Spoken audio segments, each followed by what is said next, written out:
Double পাওয়ার আইসি concept part number 2।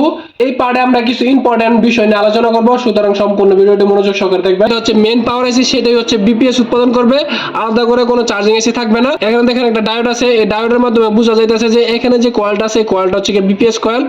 আর তার মানে এই যে পাওয়ার আইসি, এই পাওয়ার আইসি হচ্ছে বিপিএস উৎপাদন করে। বাকি যে 6টা কয়েল দেখতে পাচ্ছেন, এই 6টা কয়েলের ভিতরে একটা হাই এলডো পাবেন, একটা লো এলডো পাবেন, আর বাকি সবগুলো 0.6 থেকে 1.2 ভোল্টেজ পাবেন, যেগুলো সবগুলো সিপিইউতে যাবে। আর এখানে লো এলডো 1.1 ভোল্টেজ হবে। এখানে যে PM660L দেখতেছেন, এই এল মানে হচ্ছে এর ভিতরে light and graphics section include আছে। এখানে যে কয়েলটা দেখতেছেন, এই কয়েলটা হচ্ছে লাইটিং এর কয়েল, কারণ হচ্ছে এটার পাশে একটা ডায়োড আছে।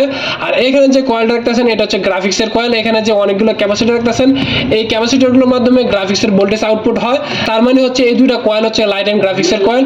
এরপরে যে কয়েলটা দেখতেছেন, এটা হচ্ছে বিউবি কয়েল। এই কয়েল আপনারা 2 ভোল্টের আশেপাশে পেয়ে যাবেন। আর এখানে যে ক্যাপাসিটর গুলো দেখতেছেন, এই ক্যাপাসিটর গুলোর মাধ্যমে হচ্ছে বিউবি ভোল্টেজ আউটপুট হয়।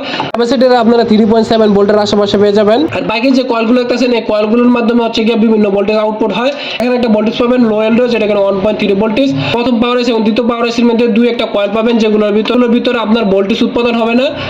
এরকম 2-3টা কয়েল হতে পারে। একটা ভোল্টেজ হচ্ছে মডেমের ভোল্টেজ এবং আরেকটি ভোল্টেজ হচ্ছে এপিসির ভোল্টেজ। তো আশা করতেছি ডাবল পাওয়ার আইসির কনসেপ্ট আপনারা বুঝতে পেরেছেন। ভিডিওটা ভালো লাগলে নিজের অলওয়েজ শেয়ার দিয়ে রাখবেন। সবাইকে ধন্যবাদ। আসসালামু আলাইকুম।